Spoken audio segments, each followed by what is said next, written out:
रविवारी सायंकाळी अतिशय मोठी घडामोड घडली।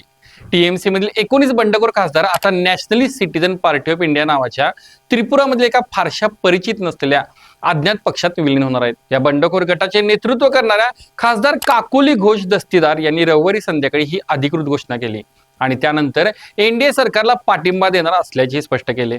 महाराष्ट्रात ज्यावेळी शिवसेना आणि राष्ट्रवादी काँग्रेसमध्ये फूट पडली तेव्हा शिंदे आणि अजित पवार गटाने थेट मूळ पक्ष आणि चिन्हावर दावा सांगितला होता। मग टीएमसीच्या बंडखोरांनी तसं का केलं नाही? एका अनोळखी पक्षात विलीन होण्यामागचा त्यांचा नेमका हेतू काय आणि पक्षांतर बंदी कायद्याच्या कचाट्यातून ते खरंच वाचू शकतील का? आजच्या या विशेष रिपोर्टमध्ये आपण या सगळ्या प्रश्नांचा आढावा घेणार आहोत, त्यामुळे व्हिडिओ शेवटपर्यंत नक्की बघा।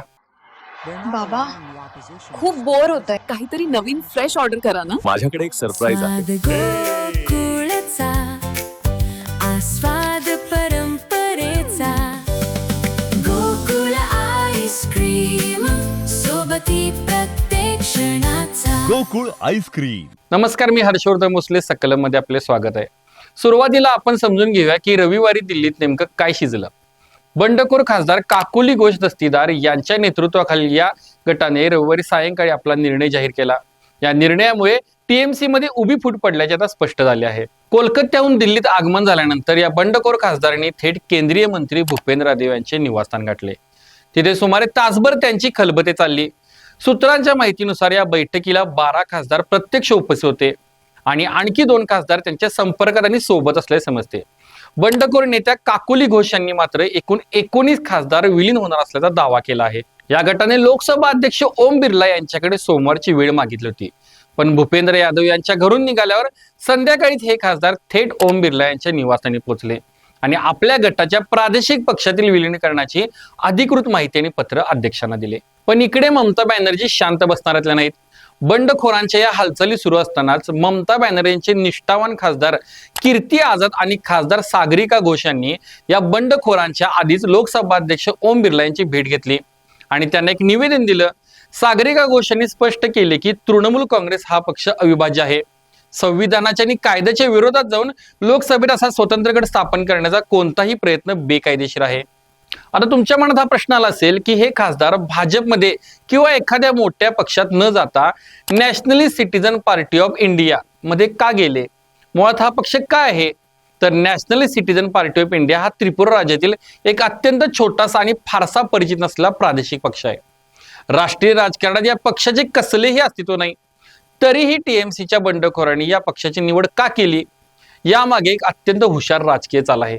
पहिली गोष्ट म्हणजे जर हे 19 खासदार थेट भाजपमध्ये विलीन झाले असते तर बंगाल विरुद्ध भाजप या ममता बॅनर्जींच्या नरेटिव्हला बळ मिळाले असते आणि बंडखोरांना बंगालमध्ये गद्दार म्हणून येणं सोपे झाले असते। दुसरी गोष्ट, भाजप सारख्या महासागरात या खासदारांचे वैयक्तिक अस्तित्व आणि बार्गेनिंग पॉवर संपून गेली असती। या उलट एक अनोळखी आणि छोट्या पक्षात विलीन झाल्यामुळे त्या पक्षावर या 19 खासदारांचेच वर्चस्व राहील। ते आपली स्वतंत्र ओळख टिकून ठेवू शकतील। या पार्किंग पार्टीचा वापर करून ते एनडीएचा घटक पक्ष बनू शकतात, स्वतंत्र गट म्हणून सरकारला पाठिंबा देऊ शकतात आणि केंद्रात मंत्रीपदे किंवा इतर राजकीय फायदे पदरात पाडून घेऊ शकतात, अशी ही रणनीती आहे। आता ओळ्या सर्वात महत्वाच्या विश्लेषणाकडे।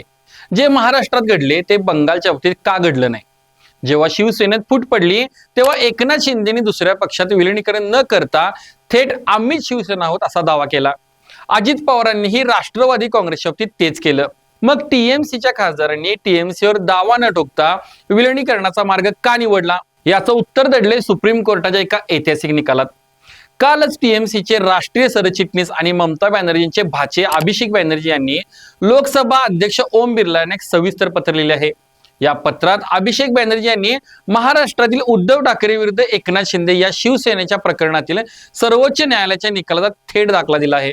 सुप्रीम कोर्टाने महाराष्ट्राच्या सत्ता संघर्षात एक अत्यंत महत्त्वाचा सिद्धांत मांडला होता।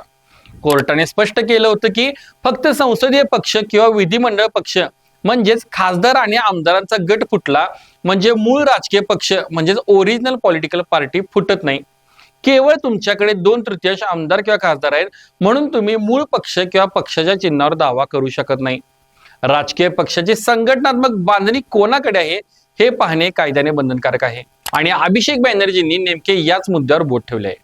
टीएमसीच्या बंडखोरांना हे पक्के माहित होते की ममता बॅनर्जींची पक्षाच्या संघटनेवर पोलादी पकड आहे, त्यामुळे जर त्यांनी शिंदे पवारांसारखा थेट टीएमसीवर दावा केला असता तर सुप्रीम कोर्टाचा त्या ताज्या निकालामुळे त्यांचा दावा लगेच फेटाळला गेला असता आणि त्यांची खासदारकी एकाच झटक्यात गेली असती. म्हणूनच पक्षावर दावा न करता त्यांनी स्वतःला कायद्याच्या चौकटीत सुरक्षित ठेवण्यासाठी प्रादेशिक पक्षामध्ये विलिनीकरणाचा मार्ग निवडला. आता पाहूया पक्षांतर बंदी कायदा, विलिनीकरणाची तरतूद आणि कायदेशीर अडचणी. हे विलिनीकरण इतके सोपे आहे का? पक्षांतर बंदी कायदा याबाबत काय सांगतो, जरा कायदेशीर बारकावे समजावून घेऊया. भारताच्या संविधानातील 10व्या अनुसूचीमध्ये पक्षांतर बंदी कायदा आहे. 1985 साली 52व्या घटनादुरुस्तीने हा कायदा आला आणि 2003 मध्ये 91व्या घटनादुरुस्तीने यात कडक बदल करण्यात आले. या कायद्यानुसार जर एखाद्या पक्षाचा एखादा खासदार पक्ष सोडून गेला तर त्याची खासदारकी रद्द होते. पण यात एक पळवाट आहे, ती म्हणजे विलिनीकरण. कायद्यानुसार जर एखाद्या पक्षाचे किमान 2/3 सदस्य दुसऱ्या पक्षात विलीन झाले तर त्यांच्यावर अपात्रतेची कारवाई होत नाही. टीएमसीच्या बंडखोरांनी याच नियमाचा आधार घेतला आहे. पण इथे एक मोठी कायदेशीर मेक आहे. माजी लोकसभा महासचिव आणि प्रख्यात घटनातज्ञ PDT आचार्य यांच्या मते हा कायदा म्हणतो की विलिनीकरण हे मूळ राजकीय पक्षाचे व्हायला हवे. केवळ खासदारांच्या एका गटाने दुसऱ्या पक्षात प्रवेश केला तर त्याला कायदेशीर विलिनीकरण मानले जाईलच असे नाही. जोपर्यंत तृणमूल काँग्रेस हा पक्ष NCPI मध्ये विलीन होत नाही तोपर्यंत केवळ 19 खासदारांचे विलिनीकरण ग्राह्य धरले जाऊ शकत नाही, असा युक्तिवाद टीएमसीचे नेते करत आहेत. याशिवाय लोकसभा अध्यक्षांना हे तपासावे लागेल की खरोखरच त्यांच्याकडे 2/3 संख्याबळ आहे का. रविवारी भूपेंद्र यादव यांच्या घरी 12 खासदार होते आणि 2 सोबत असल्याचा दावा होता. झाले एकूण 14. काकोली घोष 19 दावा करतायत.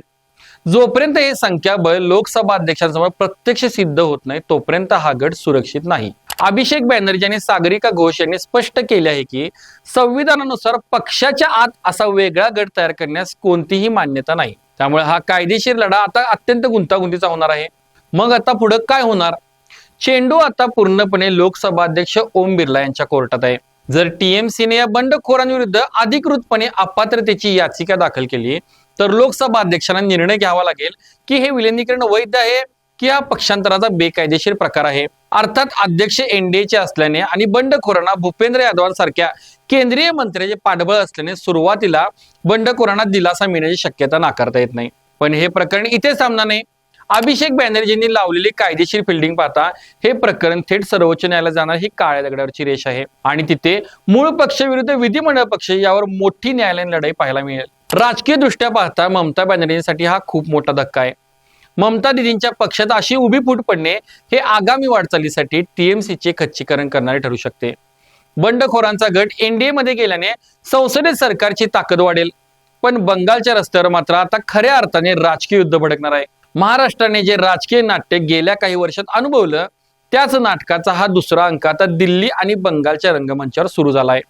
फक्त यावेळी संवादाची भाषा आणि कायद्याचे संदर्भ थोडे बदललेले आहेत. तुम्हाला काय वाटतं?